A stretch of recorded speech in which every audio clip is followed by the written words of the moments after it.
Hey, everybody, welcome to Spill the Novelty, where three girlies shout into the void about our latest book hot takes and obsessions. I'm Abby, I'm Maddie. And I'm Kaylee. and this week we're spilling the tea about a very anticipated release, Six Scorched Roses by Carissa Broadbent. This is a novella in the Crowns of Nyaxia series that we read back in the fall, and it delves into the history of two side characters. So if you love the vampire world that Carissa has created as much as we do, here's the tea. All right. So we start out the story with Lilith, our main character. And basically, she's been dying of a mysterious illness since she was born. It makes her have trouble breathing, and she feels like lightheaded and faint. And she expects to die, but for some reason she doesn't. So she lives to be 30. And she has a really difficult time reading people's emotions and dealing with social interactions. So she spends most of her time being kind of a hermit and doing research and sciencey things, especially because her sister becomes sick with a disease that affects their whole town. It's like a plague, which we'll talk about in a minute. So personally, I absolutely adored Lilith. I enjoyed like the little sciencey details, and I liked how she was kind of dark and gloomy and all about death. I thought it was really unusual for a main character to be like that, because typically they're like the sunshine and the grumpy sunshine trope, and she was very much like the grumpy and the grumpy sunshine trope, and which Vale was grumpy too. So I guess it was a grumpy trope. Grumpy trope. But I loved that. Anyway, I loved her. I don't know. I enjoyed that she was like very much like felt separated, like kind of like a not a recluse, but like an outsider. She felt like an outsider to her whole town. And yeah, I just liked Lilith. Yeah, I agree. I really liked that she felt different to other female main characters that we get. She was so nerdy. She like was not very interested really in even like romance in general. Like she had her little mission, her little science focus, and that's just kind of how she was. And she was pretty like unapologetic about, which I also liked. She wasn't like, oh, I wish I could be different. She just was like, I am different and it is what it is. And to me, she very much read as an autistic main character. I don't know if that was the intention, but it was very much like the difficulty reading people's emotions. I don't get the social interactions. My body's just a body. Very disconnected kind of from things that we would find typically in like an average female main character, which I loved. I felt like it was a little heavy-handed in the first chapter because she tells us like 16 times that she doesn't get people's emotions, and I was like, girl, I get it, you're autistic. Like I picked it up the first time, but that may also just be because I have autistic people in my life, so it stands out a lot more to me. And I've also read other books with autistic love interests, so I want to shout those out. My favorite is The Bride Test by Helen Huang. That whole series revolves around romances with autistic people, and I don't love the other two, but that one is so good. So I really, really liked that aspect of it, that it was just like exploring romance in a different way with different kinds of people and like how that fleshes out. So big Lilith fan over here. Love it. Yeah, and I love too just getting that kind of representation, particularly in like fantasy and things like that. The lead character too, which is really awesome. Yeah, no, I echo everything that y'all said. And I love too that she's a bit of a compared to other leads as an older character, even though of course she's only like still young. I love that she was 30 because we get, or even 21. We get a lot of 20 and 21-year-olds. And I'm like, yeah, I love that she's 30. That makes her more relatable to us, but probably not to a 20-year-old. But you know what I mean? We don't get a lot of just 30-year-olds. You know, we get a lot of 20, 21. Yeah, and I think who make adult decisions. Yeah, especially in like vampire romances, I always think it's weird when like a 500-year-old vampire falls in love with like a 17-year-old or whatever. And it's not that 30 is like that different in the scale of 500, but at least like that's a fully fleshed person that has thoughts, you know. And it's like it's a little bit more believable to me that someone who's a million years old would be interested, at least, or at least find them engaging in conversation with someone that is so intellectual and like nerdy as Lilith is.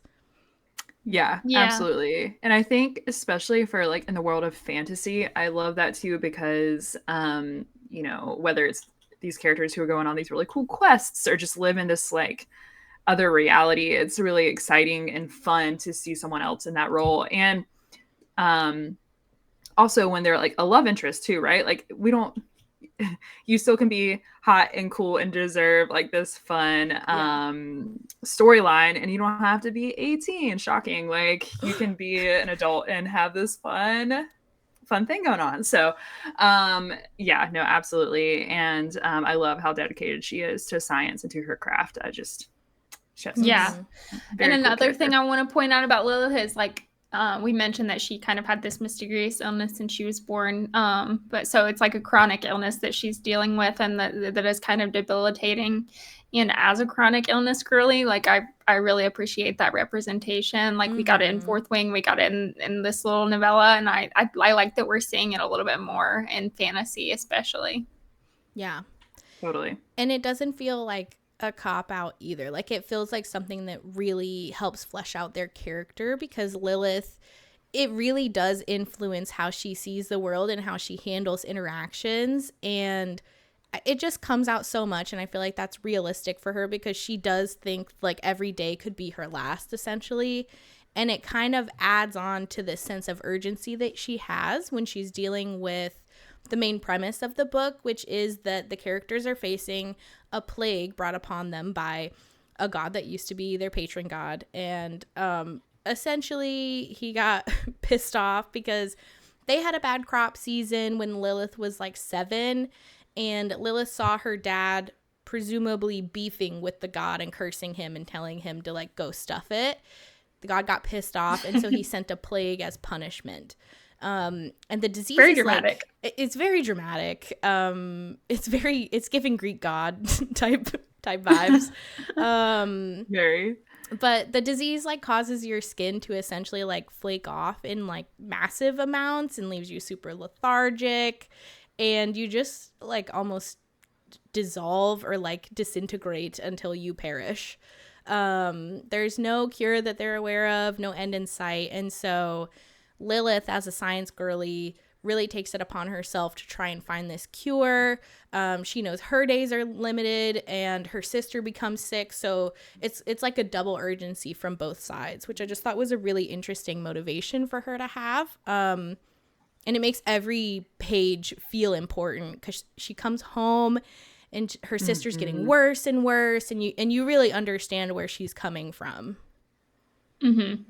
For sure. Yeah, I love the whole like plague kind of concept. And I like this in a lot of different like fantasy type literature anyway.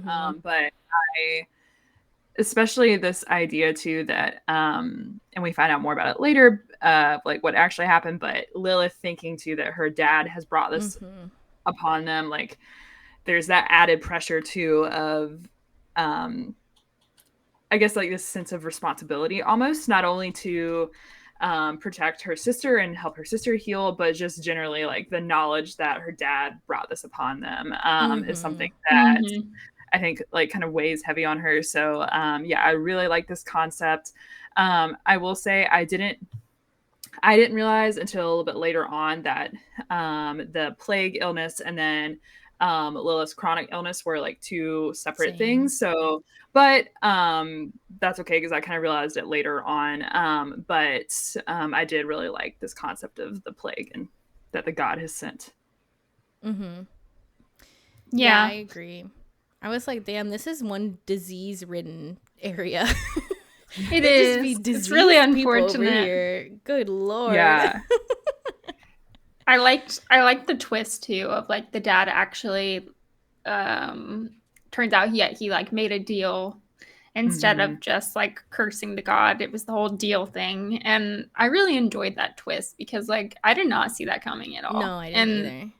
Mm-mm. it puts the blame like all on her dad, you know, because I don't know. At first, it's like if he just cursed to God, it's like, okay, that's kind of understandable. But Yeah. like making this deal to bring a plague upon the Yeah. town is like To save completely her. different. Crazy. Yeah. Yeah. To save Yeah, save which is the Lilith. only reason she's lived to 30. It's because he made this deal with Vitaris, Viteris or something. Vitaris.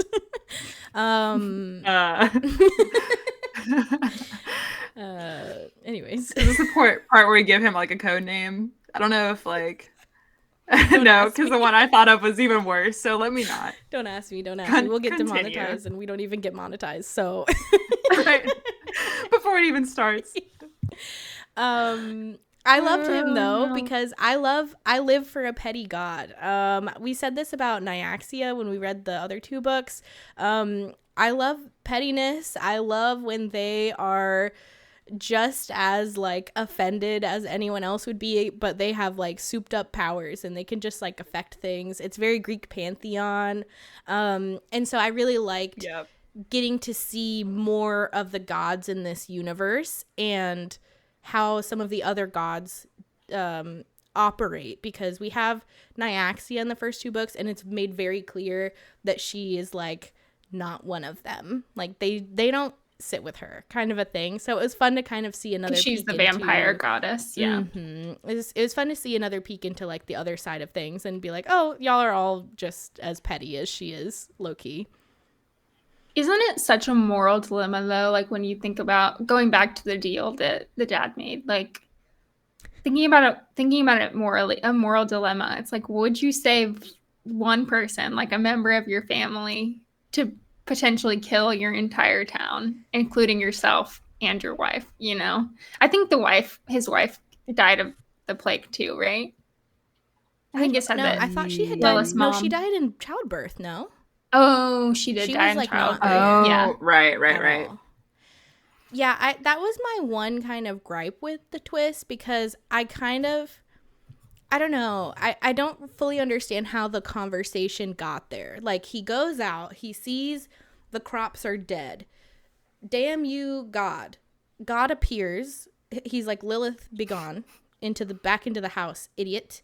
God appears and he's like, my idiot child, I'd like to save and doom everyone else, if you so please. And the god is like, sure. And save my crops, P.S. Yeah, but only my roses. That's what I want to bring up too, is who's buying roses during a plague where everyone's probably poor and there's no food, there's no resources. Yeah. And they're like, I'm going to go buy a bouquet of roses because I can afford that. Like, that's not happening.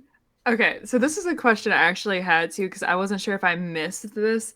Did her dad in the deal, did he specifically ask for the rose? Like, was that the crop that he wanted to protect, or did the god, like, out of spite to be petty, decide like, okay, out of all the crops that you grow, I'm going to protect the one that is the least profitable and the least important during a plague? I took it as that. I get the impression it's like, surely her dad did not. Yeah, it's very much like the genie, like, I'll give you what I ask for, but in a way that you didn't ask for. Malicious compliance. Yes. Right? Like, I will do what you ask, but yeah. But yeah, it just seemed a bit random to me. Like, it surprised me, and I didn't expect it, because it didn't make sense for him to not curse the god in that situation, unless he like did curse the god and the god came down and was like, you know what, this is him floating, you know what I could do is I could save your daughter and your crops, but blah blah blah. Like, if it was all part of a plan, maybe, but like, I just don't, a mourning father making, I don't know. It was just weird. I did like the twist, but at the same time, I was like, I don't even know how that really like the worked. logistics. Yeah. Seems yeah. Agreed. But the gods like drama. They do be liking drama. Regardless, the plague happened, and Lilith feels personally responsible for like coming up with the cure. She's like, I am the only one that can do it. And so she ends up concluding that the key to the cure is vampire blood, because vampires, I guess, seem to be able to be immune to it, or seem to be able to heal or whatever.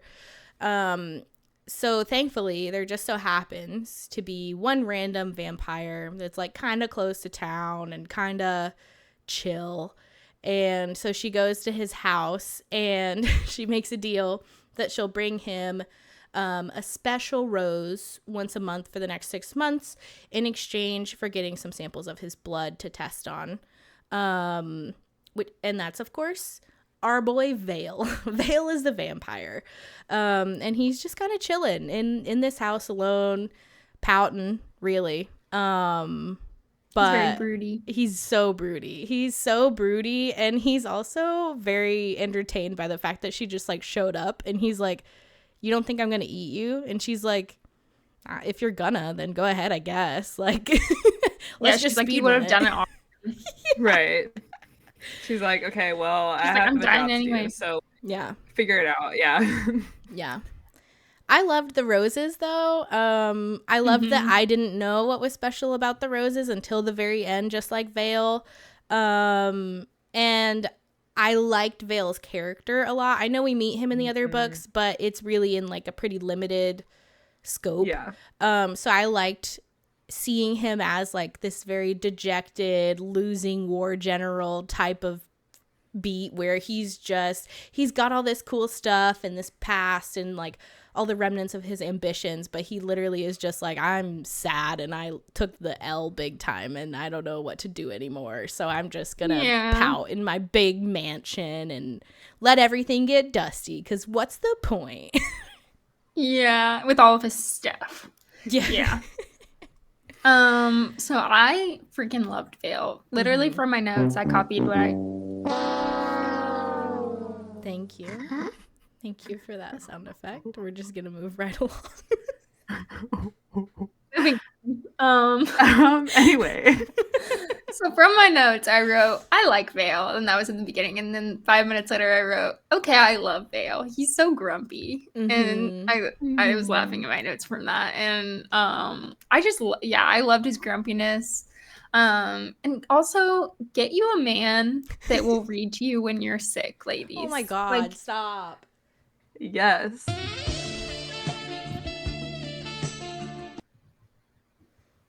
I'm so embarrassed.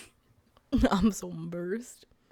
Yeah, the reading was so cute. My cold heart melted. Simply.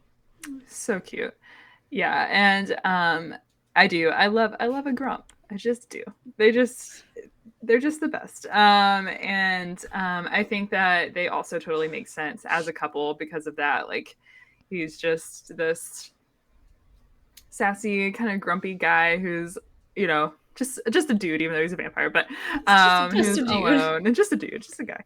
And she's just very like direct, straightforward, on a mission, analytical scientist who like is not going to be thwarted by his attitude and by his dramatics, right? So like love it, big fan. He's definitely a book crush for sure. Have you guys seen the fan art for Vale? Because he is hot. No. It's good. You have to follow Carissa Broadbent on Instagram because she posts fan art on her Instagram of her books, and yeah. That's good. I will be looking that up expeditiously after we're done here. Yeah. Well, now that we've talked about Vale, we've got to talk about Lilith and Vale and their relationship. So I keep saying I loved their relationship. My favorite part was how they like spent a lot of time together researching for the cure and sending each other letters when they couldn't be together, researching for the cure with little like flirtatious little notes. And it wasn't insta-lovey for me. Like it built. And my only issue with the relationship was when their first kiss happened. Lilith had not showered or presumably brushed her teeth for like 5 days. Like she mentioned, she was like, I haven't come out of this room for 5 days. I haven't changed my clothes in 5 days. So you know that she was stinking. But the must. I had not even thought of that. I'm just going to be so real with you. That's a great point. That's what I think about in books. I'm like, have they used the bathroom? Is there a bathroom? Like, Yeah. I think about things like that. You're like, Well, this is unsanitary. yeah. Well, Yeah. even like her path to get to his house, it takes her like 5 hours or something to get there. I'm like, the bitch is stinky by the She's time sweating. she gets there. So he just is like, I guess this is how humans come hike. nowadays. Okay. Yeah. She's probably dehydrated too because she didn't drink any water. Yeah. She just needs a quick rinse off, quick snack, and then Yeah. they can hang out, you know? Yeah, he's willing to do that. It's fine. You make excellent points, Kaylee. Yeah. I really liked their relationship. I really liked that Vale kind of, it felt like Lilith breathed some passion and life back into him, like when she starts pulling him into the research and he starts caring again, because there's so much in the beginning where she's like, oh my god, yeah, I'm just so into knowledge, I'm such an intellectual, look at all this cool stuff you have, and he's like, I guess, like, whatever. But then he starts helping with the research and like translating stuff for her and sending her little scribbled notes, you know, in the sides of the book pages and stuff, and it's just like he becomes invested in it, even though he has no skin in the game because the plague is no threat to him. So it's just it's cute.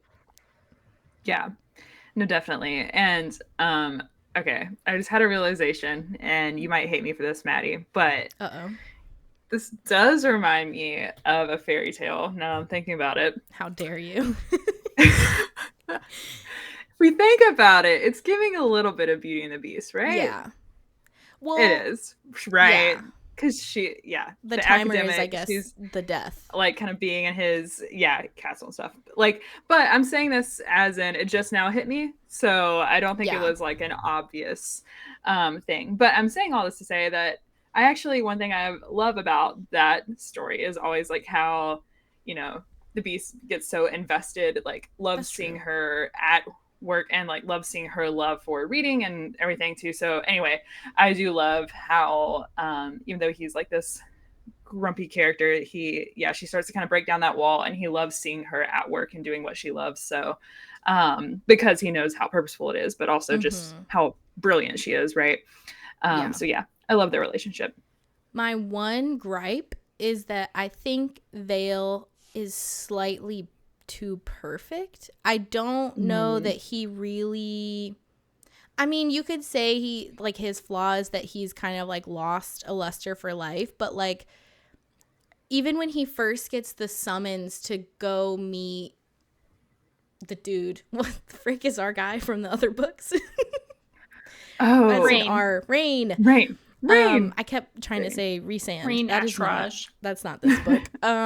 Rain, even when he gets the first summons from Rain and he's like, I'm not gonna go, the fuck? And she's like, but what if you did go and you fought for your people? And he's like, word, I'm converted. Like, he doesn't even get to be like dispassioned for very long. He's like very easily swayed by her, which is fine, but I don't know. I needed a little bit more from him in terms of making things difficult, like adding a little bit of conflict, I guess, in the story where he's not just like ready for her at all times. I wouldn't say he was too perfect, though. I think you have a good gripe there in that last bit, but I would not say that he's too perfect, mostly because, like, typically in books, we get these main characters who are self-sacrificing and they don't want to kill people if they absolutely don't have to. But Vale, when people go to kill him or show up at his house, he's willing to kill whoever to save himself. It's not even it wasn't even to save Lilith, it was to save himself. Yeah. And that is would be seen as a flaw in books. To me, that's not a flaw, but because it's self-defense. But yeah, I was gonna say if it was unprovoked killing, I would agree with you, but self-defense, like, and he also killed people in defense of Lilith, so it's never like we don't see him be cruel unnecessarily, in my opinion, in the book. We know that there was cruelty in his past, though, from the Serpent books and from Rain's perspective, and so even if we had gotten more of a peek into that, and he alludes to it, I think, where he says, like, I did some fucked up stuff before, but we don't fully delve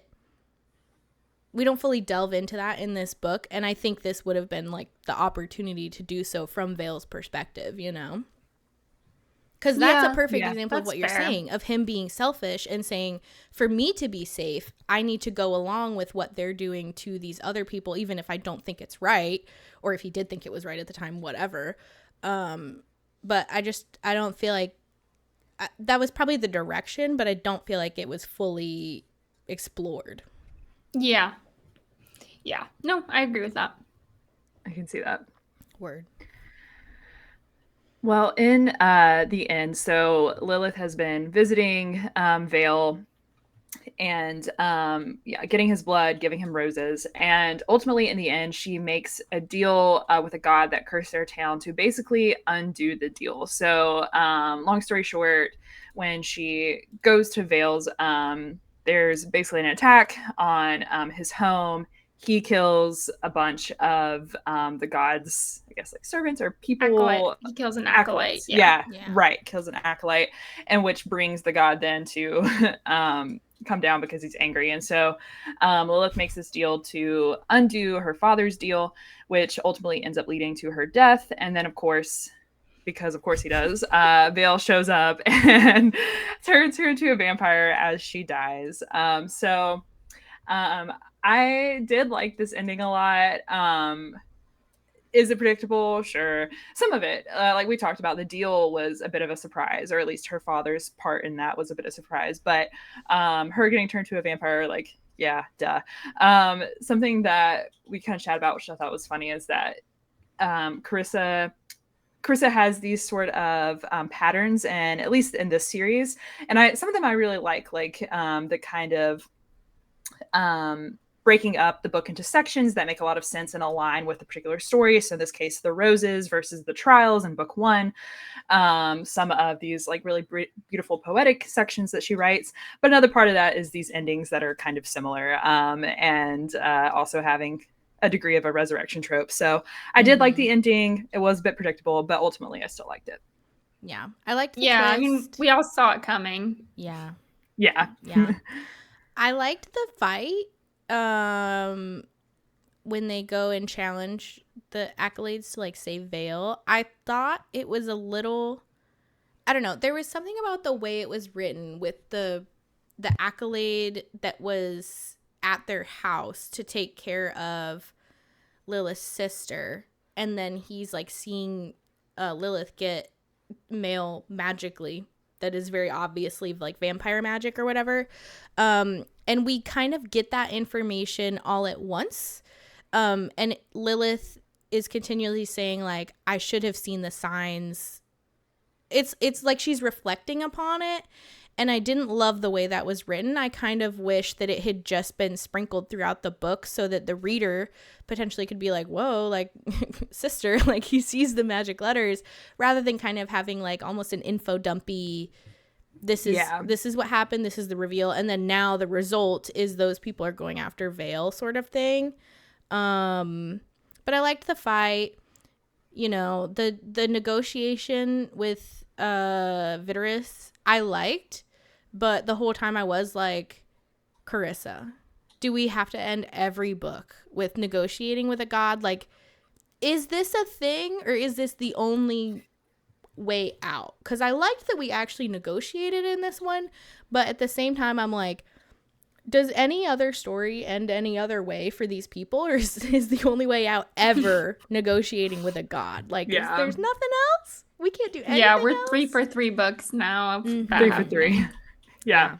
One thing that I did really like about this ending was how, like, when Lilith is dying, Vale makes her agree that she wants to live and become a vampire, because we love a consensual event, you know, we love consent. Because, like, in Twilight, you know, like, we don't really get that, for example. A lot of times when someone's turning someone into a vampire, it's like they're unconscious or something, so they don't get to make that choice of, like, this is what I want in that moment. And so I really, really like that part. That's true. Yeah, it was really nice. And I feel like that's such a trope, too, just in vampire literature in general. You have the tortured vampire that's like, I don't want this life, like I hate being a vampire, blah blah blah. And so I really liked that was emphasized here, that he was like, even though I may not love being a vampire, like, I'm giving you the option. Like, do you just want to pass, girl? Do you just want to head out? Like, Right. I respect You just it. want to call it? Yeah. So Yeah. Agreed. yeah, the ending was fun. But yeah, that brings us to the spiciest part of the pod, which is our hot takes and our pour overs. So I'll start. My hot take is that Lilith's sister Mina either should have been more relevant or just simply not exist. I really think that Lilith could have felt personally responsible to find the cure just from it being brought on from her perspective by her father. I think, she would feel an urgency anyways because she's like dying, and I don't know. Her sister didn't give anything. If you listen to our last episode, everything that we said about Libby from Book Lovers is opposite for the sister in this book, because she just gives us nothing except flaky skin on the ground. Like, that's all we really get from her is like, oopsies, yuck. And it's just not enough for me. To argue, as usual, Lilith, how do I word this? Lilith wouldn't have felt a sense of urgency to save herself because, as we learned, like when she was in that fight scene where she was being mugged by the group of men and they're like, take off your dress, and she's just like, okay. She doesn't have a way to save herself. She doesn't feel the urgency she doesn't have the means, and she doesn't feel any urgency to save herself. So I don't think that would have been in character for her to be searching for the cure just for herself. I think that she would have just let herself die. I agree. I don't think she would have done it for herself, but I think she could have done it for her village because she loves her village town or whatever. And even if it was, there's like a guy that she did research with at the university that she like cares for. They used to have a fling, but Thomason. She's like, I can't give you like what you need because I'm literally gonna die. Even if it was him that got sick and whatever, or just fucking make Mina do something. Like, her only point in the book right now, she can say something. The only thing that she does is bring the wretched little priest man into their house and then cause the last part of the book to BL. Like, that's her only lever in the whole book. I don't know. I just need her to be pushing. Maybe the priest's name was Thomason and the love interest guy was Pharaoh. Is that true? I think I said the wrong name. Oh, Pharaoh. Yes. I liked the guy from the university for what it's worth. I thought he was cute. Yeah. He was precious. I have mixed feelings. Mixed feelings. I'll get into that, but hey, hoops. I don't know. I just wanted more from her. Abby, do you have a statement you want to make as a Libby lover? Oh, well, so originally my hot take was going to be about Mina as well, but I have a different one that I want to share. But I will say, like, yeah, I feel bad, but I felt the same way. I don't know.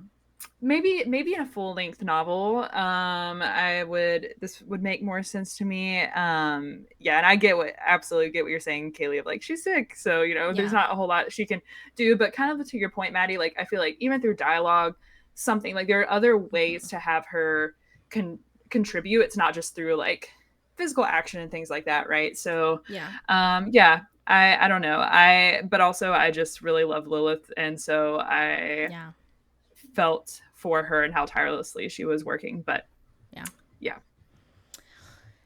Anywho, my pour over is I don't have a lot because it's just a novella, so it was cute, it's fine. But the sweeping of the dead skin off the floor will probably haunt me for the remainder of my days. It was just disgusting, and it was supposed to be. And it, that goal was achieved. I'll never look at a broom the same way because, gross.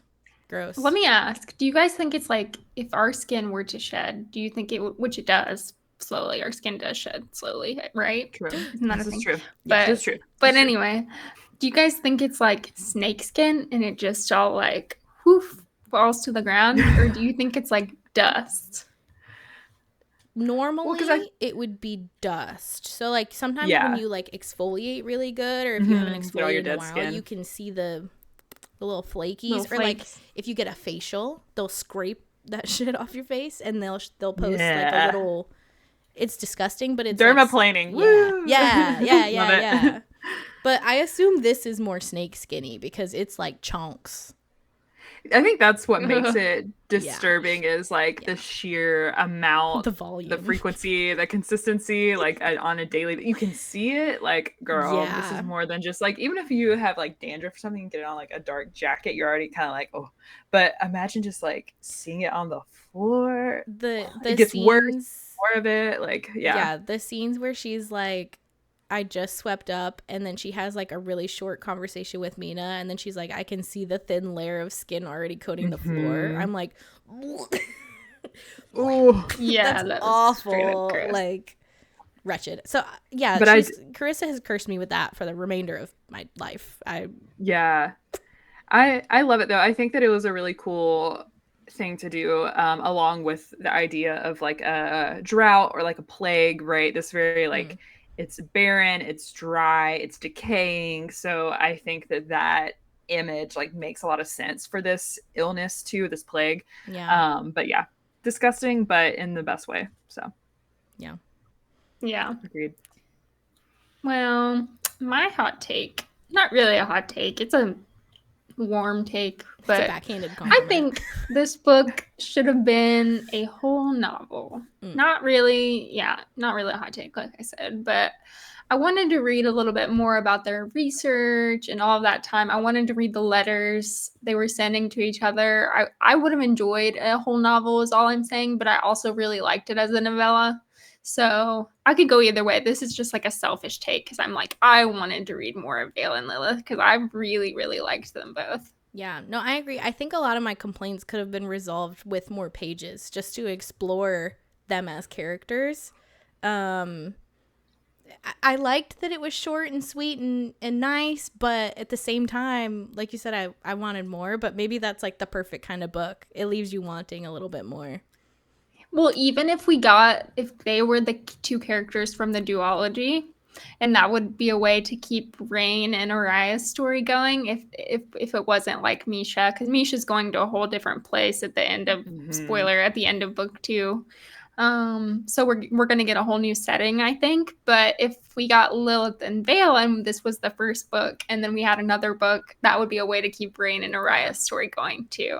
And so I think that would be really good. I was thinking the same thing because here's my problem is now I don't know if I want to go back to Rain and Araya because I had some beef with them anyway, but I love Vale and Lilith and their dynamic and how they interact. And so, and this happened with another series I read where it was like you had your initial pair and I was like, they're fine. Second book, different pair, loved them. Third book, we went back to the first pair and I DNF'd it because I could not fucking stand going back to them. So I'm like, uh-oh, I hope she may have ruined it for me. And that's fine. But, whew, yikes.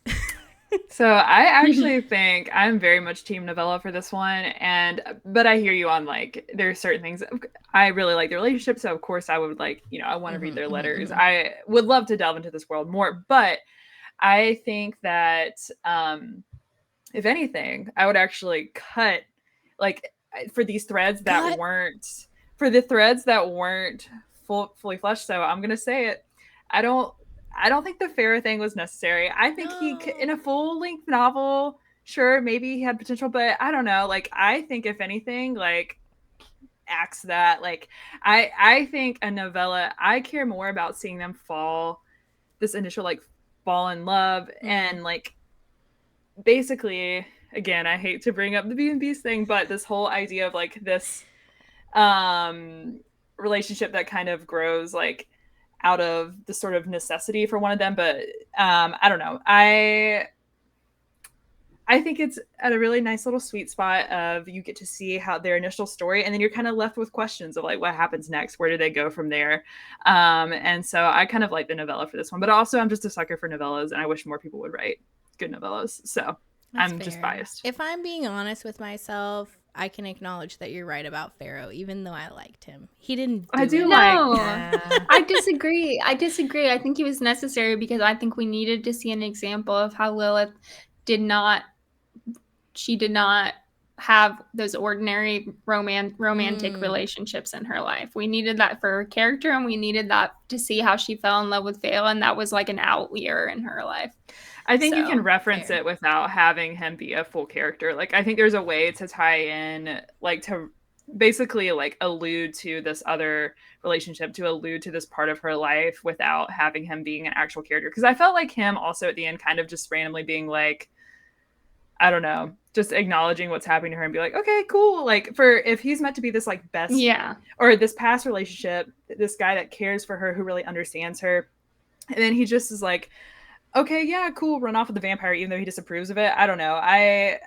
It felt very abrupt to me. If it was a full length novel, I think I would like his character, but I just felt like he was kind of unnecessary. We could have alluded to that without having him be an actual character in the story. Maybe a flashback instead of having him be like, right, I'm gonna follow along with you and go fight these humans. Yeah, he serves an important part in her life, but not necessarily in this particular like narrative, I think. I did think that he should have been more of an antagonist, in the sense that like he should look out for her and not let her just like go to a vampire's house.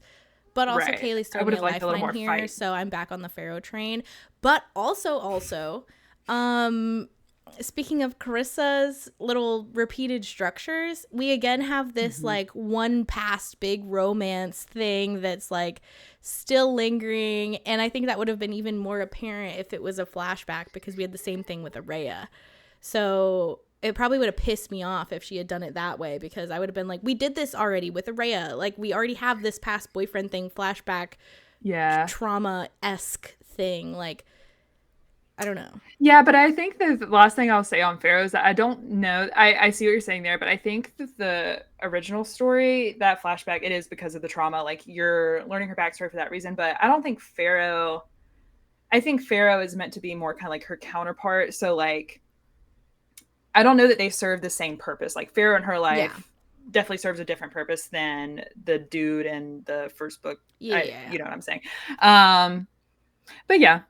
It's a different purpose. I can see that. But it's the one past relationship that shows you why they act the way they do in the future relationships. Like, I hear it's you. that lever. It's the lever little side for plot. the book. Yeah. It's like, in my life, everyone in Carissa's life has dated once before. Just once. First is the worst, second is the best, I guess. Well, I think she alluded to having more relationships than just that, but they weren't. I guess she did say she slept with a boy at like a barn or something once, right? Yeah. Fair so enough. She had other relationships. That's still true. Like Pharaoh.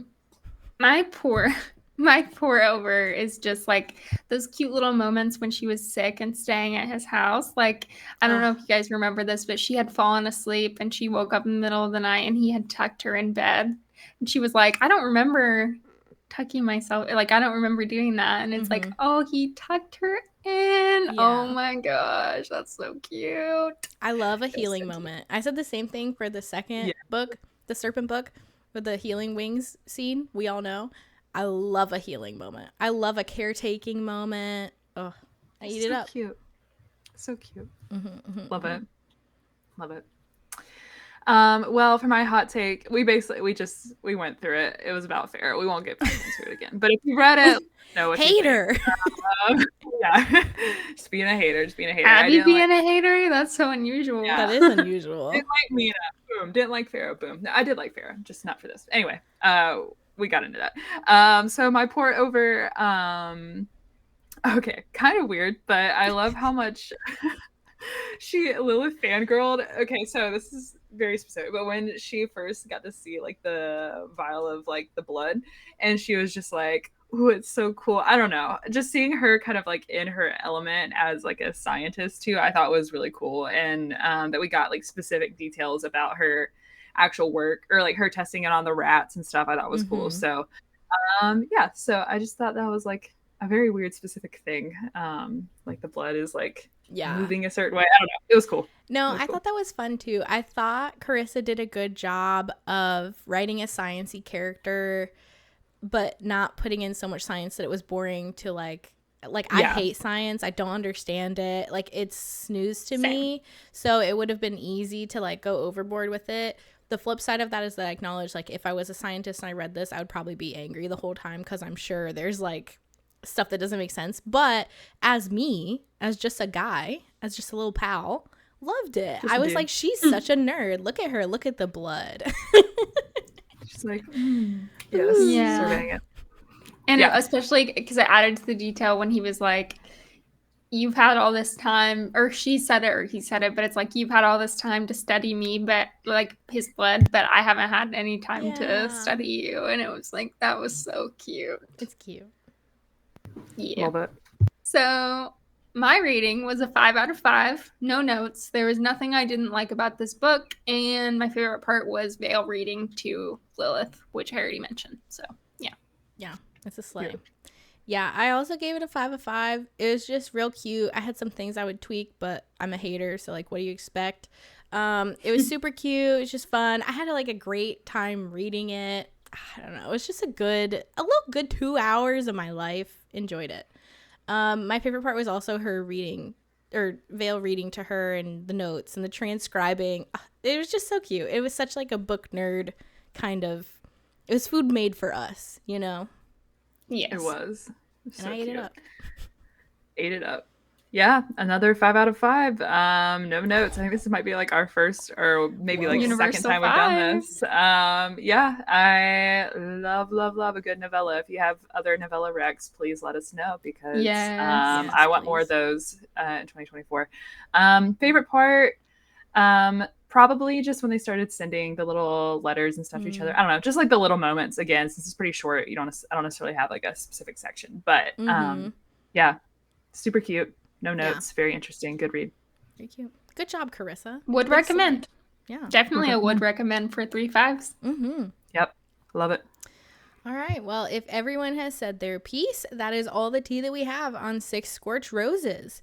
Next time, we're going to be spilling the tea on a This or That Book Girlies edition. So stay tuned. I'm sure we will have nothing but hot takes there. You can also stay up to date with the latest tea on Instagram, TikTok, or YouTube by following us at Spill the Novel Tea on all of the things. And while you're there, let us know, were you looking forward to this book? Did it live up to the hype? What are your feelings on Pharaoh? Are we right? Are we wrong? Who do you think is correct? Because Abby was the hot taker this time. So very You can tell me I'm right. It's okay. I did, but then Kaylee swayed me back over to the dark side. So. Oh, I mean, you, the people. Everyone, go agree with me. Capital You, the Y. people. We, the people. Join me. Love it. All right. We will see you next time. There we go. We did it. Cute.